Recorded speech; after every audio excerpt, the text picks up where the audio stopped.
Hello दोस्तों, स्वागत है इस वीडियो में। तो चलिए हम वीडियो को स्टार्ट करने से पहले बता देते हैं कि किस बात पे हम आज चर्चा करेंगे। तो अगर आप चैनल पे नए हैं तो चैनल को सब्सक्राइब कर लें ताकि आपको सारी जानकारी जो है बहुत प्रकार की जो जानकारी है, बायोलॉजिकल जानकारी है, मेडिसिन से जानकारी है और पैरामेडिकल से संबंधित इंट्रेंस का जो भी एग्जामिनेशन से संबंधित जो भी प्रश्न है आपको इस तरह से आ सकते हैं। तो आपको मैं एक बीमारी के बारे में बताने जा रहा हूं जिसको हम बोलते हैं निमोनिया। ये ज़्यादातर लोग जो है बच्चे में होते हैं और 65 वर्ष के ज़्यादा उम्र के बच्चे में होते हैं।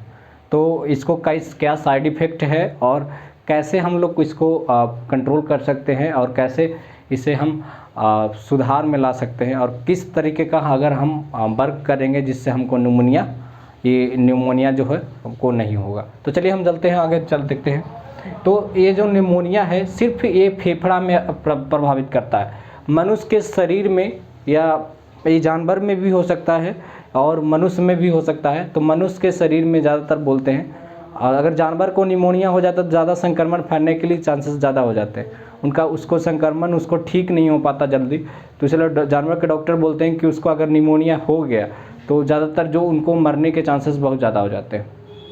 कि निमोनिया ज़्यादातर जानवर में संक्रमण तो ऐसे भी वायरस बैक्टीरिया ज़्यादा होते ही है, लेकिन उसमें आपको बचने के चांसेस जानवर के बहुत कम होते हैं। तो चलिए हम चलते हैं। तो मानव में जो निमोनिया होता है उसके बारे में बात करेंगे। तो मानव में निमोनिया जो होता है मानव के दोनों फेफड़ों को प्रभावित करता है। एक फेफड़ा और दोनों फेफड़ा को प्रभावित करता है।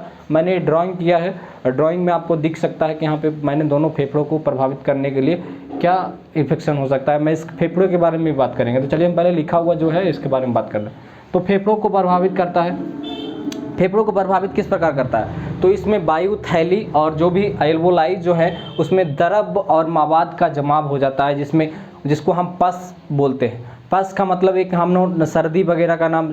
ये कब होता है?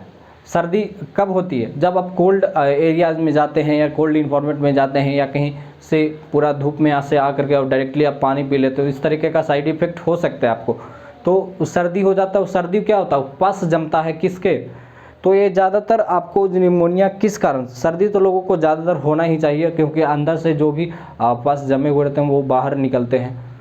तो देखिए यहाँ पे पस जमने का एक मेन रीज़न है कि एक रेगुलर वे में चलते आ रहा है कि उसको सर्दी ठीक नहीं हो रहा, तो समझ लीजिए उसको निमोनिया है। और निमोनिया को ठीक करने के लिए आप उसको कैसे मतलब कि इफेक्ट कैसे मेडिसिन लेंगे उसके बारे में हम बताएंगे। तो ठीक है। तो वायु थैली में एल्वोलाई में जो होता है द्रव का एवं द्रव मतलब पानी भर जाना। पानी भर जाना, लंग्स में पानी भर जाने का मतलब उसका साइड इफेक्ट मतलब कि शरीर के सारे भाग में शुरू हो जाता है। और क्या होता है कि शुरू हो गया तो जब तो दिक्कत तो शुरू हो ही जाता है। तो देखिए जब पस बनना इन्फेक्शन ज़्यादा शुरू हो जाते हैं, जब तक उसका लंग्स का पानी बाहर नहीं निकाला जाए, आप चाहे सड़क करके बाहर निकाल सकते हैं पानी। जैसे आप पानी पीते हैं, एक लोटा पानी ले पी ली, अगर कोई बोल दिया, कोई हंसी वाली बात आ गई तो क्या होता है कि सड़क जाता है। तो सड़क जाने से क्या होता है कि लंग्स में पानी जाने लगे। सिर्फ लंग्स क्या होता है? सांस लेने के लिए होती है। अगर उसमें पानी का जमाव हो जाता है किसी तरह का तो उसमें क्या होता है? आपको दिक्कत हो सकता है। तो फेफड़ा जो है फेफड़ा हमारा सिर्फ सांस लेने के लिए है, न कि पानी भरने के लिए। तो पानी अगर भर जाएगा तो क्या होगा? उसमें ज़्यादातर दिक्कत होना शुरू हो जाएगा। ठीक है। तो बैक्टीरिया, वायरस और कवक के कारण भी निमोनिया हो सकता है। बैक्टीरिया, वायरस और कवक के कारण निमोनिया हो सकता है। ज़्यादातर बैक्टीरियल इन्फेक्शन होते हैं जिसमें निमोनिया होने का चांसेस होता है। और वायरस से तो होता ही होता है और कवक से भी होता ही होता है। आप इन्वायरमेंट में किसी भी इन्वायरमेंट में रह लेते हैं, जैसे कहने का मतलब आप इन्वायरमेंट में रहते हैं, जिस इन्वायरमेंट में आप वही इन्वायरमेंट में आप रेगुलर रह रहे हैं, अगर दूसरे इन्वायरमेंट में आप चले जाते हैं तो आपको इस तरीके का सर्दी खांसी ज़्यादा दिन तक टिक जाता है। तो आपको उसमें चांसेस ना, अगर 15 से 20 दिनों तक अगर आपको सर्दी पकड़े हुए है, अगर सर्दी ठीक नहीं हो रहा है कोई भी मेडिसिन लेने से या कोई भी नुस्खा अपनाने से सर्दी ठीक नहीं हो रहा, तो आपको निमोनिया के चांसेस आपके फेफड़े में हो गए हैं। अब क्या इफेक्ट होता है निमोनिया का? तो इफेक्ट यहाँ देखिएगा, ये लंग हमारा फेफड़ा है और फेफड़ा में एक एयर स्पेस होता है जिसमें सिर्फ सांस लेते हैं, एल्वोलाई में सिर्फ सांस लेते हैं। और क्या होता है ना कि यहाँ पे एक फेफड़े में एक तरीके का पस का जमाव होना शुरू हो जाता है। ऐसे तो हम लोग क्या करते हैं, फेफड़ा से बाहर निकालते रहते हैं, ये सब चीज़ें जो भी सर्दी के थ्रू निकलते रहता है, तो क्या होता है पस का जमाव होना शुरू हो जाता है। अब पस का जमाव हमको क्या होता है, उसको सुखाने के लिए, उसको इन्फेक्शन को सुखाने के लिए हमने बहुत ही तरह तरह का मेडिसिन हम लेना शुरू करते हैं। मेडिसिन का नाम हम डिस्क्रिप्शन बॉक्स में दे देंगे, आप उस तरह का मेडिसिन ले सकते हैं ताकि वो बहुत ही अच्छे कंपनी, मैंने सिर्फ कंपोजिशन का नाम देना है और मेडिसिन ब्रांडेड मैं नाम नहीं दूंगा क्योंकि ब्रांडेड्स पे निर्भर नहीं करता मैं, वो सिर्फ कंपोजिशन का नाम देंगे। तो चलिए लक्षण क्या होते हैं मतलब कि निमोनिया होने का लक्षण क्या होता है और शरीर के कौन कौन से भाग में इफेक्ट करता है वो हमारे, तो देखिए तो लक्षण क्या होता है निमोनिया का। निमोनिया का लक्षण यही होता है कि वो शरीर में इतना ज़्यादा प्रॉब्लम खड़ा करता है कि सांस लेने में दिक्कत हो जाती है। जब पस का जमाव हो जाता है तो सांस लेने में और खांसने में दिक्कत होता है।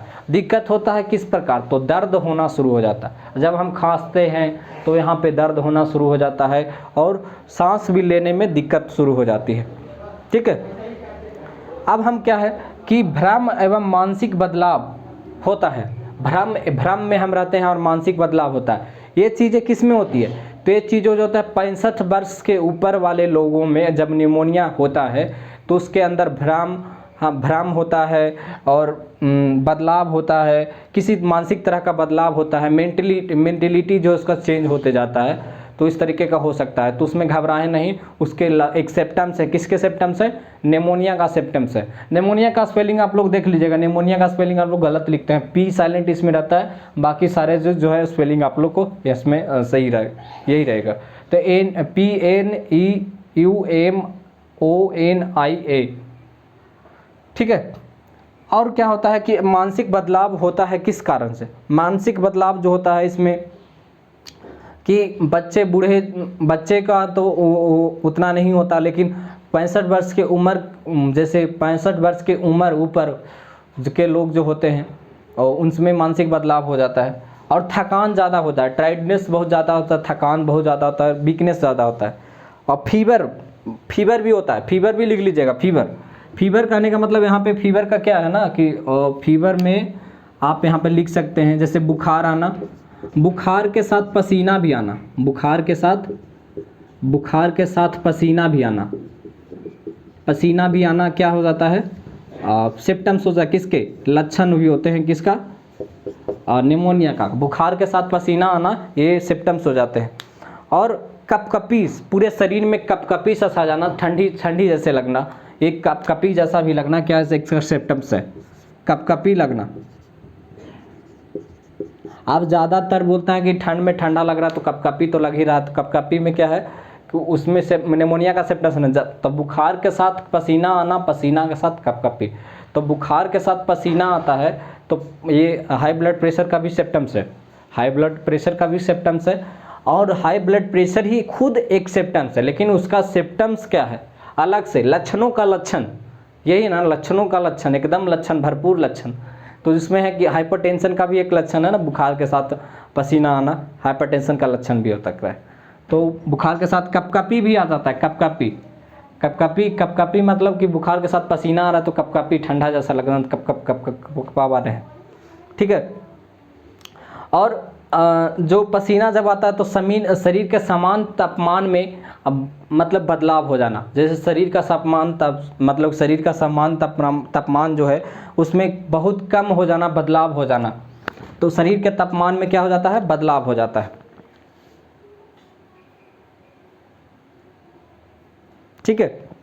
आगे हम चलेंगे, शरीर के तापमान में जब बदलाव हो जाते हैं, शरीर के तापमान में लिख लीजिएगा, शरीर के तापमान में बदलाव, शरीर के तापमान में बदलाव होना, जैसे कम हो जाना।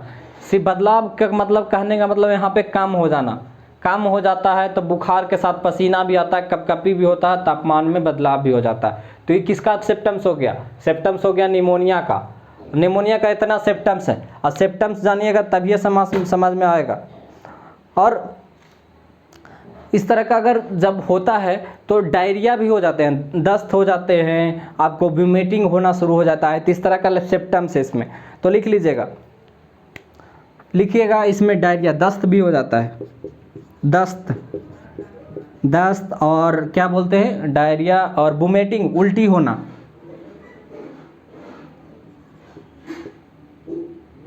उल्टी होना, इसमें क्या है, निमोनिया का सिम्टम्स है। निमोनिया का सिम्टम्स है क्या, डायरिया, उल्टी हो जाना। इम्यूनिटी सिस्टम में क्या करता है कि इसको लो कर देता है। जैसे हमारा 100% अगर इम्यूनिटी सिस्टम बहुत मजबूत है और हमने कोरोना से लड़ा, कोरोना से अपने इम्यूनिटी सिस्टम के कारण ही हम लोग रोग प्रतिरोधी क्षमता से कारण ही हमने कोरोना को भगाया, और भागा नहीं अभी तो है। तो हर एक के शरीर में कोरोना प्रेजेंट होते हैं, कोविड प्रेजेंट होते हैं। कोविड प्रेजेंट होने का चांसेस, निमोनिया का चांसेस और कोविड प्रेजेंट होने का चांसेस दोनों एक ही है। जैसे अगर निमोनिया हो गया तो कोविड प्रेजेंट जरूर होगा, क्योंकि जो भी साइड इफ़ेक्ट जितने भी होते हैं वो इस तरह का सेम साइड इफ़ेक्ट इसमें भी होते हैं कि निमोनिया प्रेजेंट हो गया, साइड इफ़ेक्ट उसी तरह का इसमें भी है, सेम तरीके का।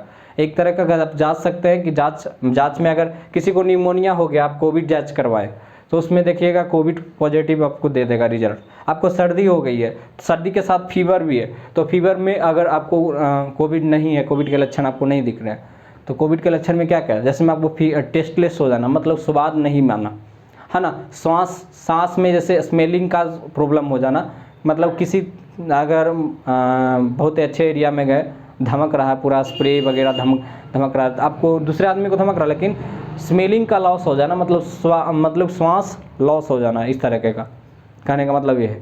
तो इस तरीके का लक्षण मेन सिम्टम्स होते हैं एकदम। डायरिया भी एक तरह का ना सिम्टम्स आया, कंजक्टिवाइटिस जो भी है इसका सिम्टम्स आया। तो कोरोना का बहुत सारे ऐसे लक्षण आए, ओमिक्रॉन का ये ना वर्जन, अपडेटेड वर्जन वगैरह आते आते सब लोग को ऐसा निमोनिया तरह का टाइप का सब भूल गए कि कितना सिम्टम्स होता था। लेकिन शुरू में जब स्टार्ट हुआ था चीन में, वुहान शहर में, तो इस तरह में स्टार्ट जब हुआ था तो वहाँ पे एक इन्वायरमेंट में कोई लोग बोलते थे कि वहाँ एक ना बायोलॉजिकल युद्ध के लिए उसके केमिकल तैयार कर रहा था, वो उसी के खुद के शहर में फट गया, तो इस तरीके का बीमारी होना शुरू हो गया।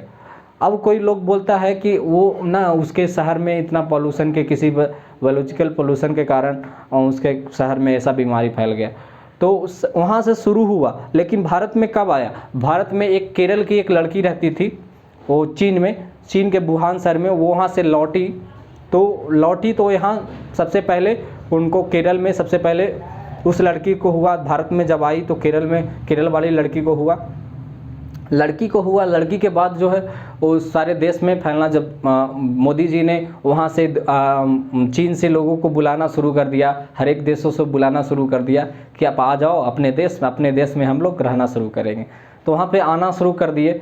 तो यहाँ पे कोरोना का बढ़ोतरी होना शुरू, सिर्फ पहले एक था कोरोना, यहाँ आया नहीं था, तो सिर्फ एक था, तो उसको दिल्ली एम्स में ठीक कर दिया गया। लोगों ने मलेरिया का दवाई दे करके उसको ठीक कर दिया, तो मलेरिया का दवाई दे करके सब लोगों ने कोरोना को ठीक किया। मलेरिया आप लोगों ने नाम सुना होगा, तो मलेरिया जो है बहुत अच्छा बीमारी है, जिसको हो गया ऊपरे चल जाता है, ठीक है। तो शॉर्टनेस ऑफ ब्रीदिंग प्रॉब्लम इसमें होता है। और अगर कोई क्या बोलता है, चेस्ट पेन भी होता है। जैसे कहने का मतलब अगर आपको निमोनिया ज़्यादा इफेक्ट कर गए, साइड इफेक्ट आपको ज़्यादा हो गया है, तो चेस्ट पेन होना शुरू हो जाता है। चेस्ट पेन कहने का मतलब सीने में दर्द होना शुरू हो जाता है, और दर्द इसका दर्द होगा तो आपको भुला नहीं पाइएगा, इस तरह से। ओवरऑल अगर कहने का मतलब हो जाता है कि ये डेवलप करता है किसके अनुसार, ये डेवलप करता है बैक्टीरियल इन्फेक्शन के अनुसार, ये डेवलप करता है, ये वापस जो है ज़्यादातर पूरे शरीर में फैलना शुरू हो जाता है। और जब भी फैलना शुरू हो जाता है तो पूरा मतलब कि फेफड़े डैमेज हो जाते हैं, आपको नष्ट हो सकता है। तो ज़्यादा ये डेवलप किसके अनुसार करता है, तो डेवलप करता है बैक्टीरियल इन्फेक्शन के कारण, वायरस इन्फेक्शन के कारण, और कवक के इन्फेक्शन के कारण क्या होता है, ये डेवलप करता है। इसका मेडिसिन के बारे में हम बताएंगे, लेकिन डिस्क्रिप्शन बॉक्स में आपको हम ये एक दे देंगे कि इस मेडिसिन को अगर ले तो आपको ये मदद मिल सकती है, तो दिक्कत नहीं होगा। तो थैंक यू वेरी मच, और ये वीडियो में बने रहने के लिए। और इसका PDF भी हम आपको प्रोवाइड कर रहे हैं, जो हम पढ़ाएं उसके PDF हम प्रोवाइड कर रहे हैं। तो थैंक यू वेरी मच आज के लिए, और वीडियो को शेयर करें ताकि आप लोग को जितने भी बच्चे हैं और बच्चे मतलब कि मेडिकल के स्टूडेंट हैं उनको फ़ायदा हो सके। Thank you.